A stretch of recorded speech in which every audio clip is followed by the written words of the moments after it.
Hi, my name is Gamaliel. I was born and raised in Puerto Rico and then raised in South Florida, Miami. My name is KWESI and I'm from St. Thomas, U.S. Virgin Islands. I'm Josue Sanchez and I'm Cuban. I didn't come from Cuba. I grew up in Michigan and then I moved here. Hi, my name is Jessely and I am from Puerto Rico.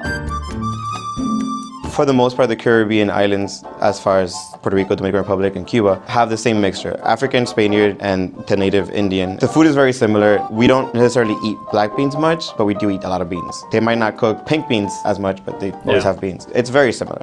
Even though we're from the Caribbean, it's still so different because ultimately I speak a totally different language that they do. And the holidays is so different. For us, Noche Buena is a huge thing, but for them, Thanksgiving, it's like their big holiday of the year. I mean, it works for me because then Thanksgiving is their family and then Noche Buena is for us. So the fact that we can bring those together and kind of create our own, I think that's pretty cool. So I would say the food, and they dance really good. Cuban, the same thing. I would say the food and the fact that most of them are very outgoing. Caribbean people tend to be like the life of the party, and that's why we get along so well. I like the music a lot. It's very different. Yeah, like she listens to a bunch of mine and I just play Mark Anthony and listen to her. So that's how he actually learned Spanish. He has Mark Anthony's CD like on repeat. Yeah, the music, definitely. She's all into like everything because all the soca music and calypso and all of that.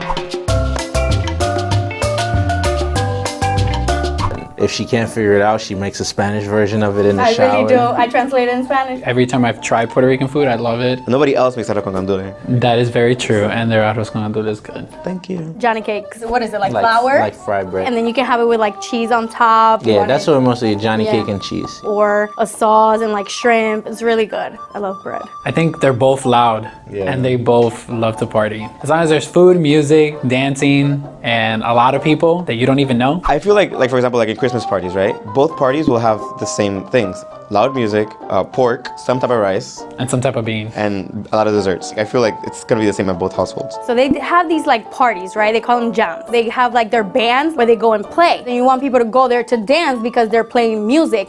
These people, they just sit there and don't dance. They just like watch the band. You gotta warm up. Just because you hear the music strike up, that don't mean you go jump in. The club fills up from the back, the drinks fill in, and then after about an hour and a half in, then you start moving. And then when you really start moving more, it's almost done. I can't get with it. We all have pros and cons, and it's all about learning to love both. Especially the beginning of the relationship is when you learn about the person. Even if you were friends before, you don't really know that person on that level until you're intimate with each other. So it's like, there's always a learning curve to every relationship. Be honest, be yourself from the beginning. Yeah. So like, it's not a surprise. So if you don't like such and such, don't pretend you like such and such. Just say, hey, I don't like pork all the time. I don't want pork. No chuletas, por favor. Let them know.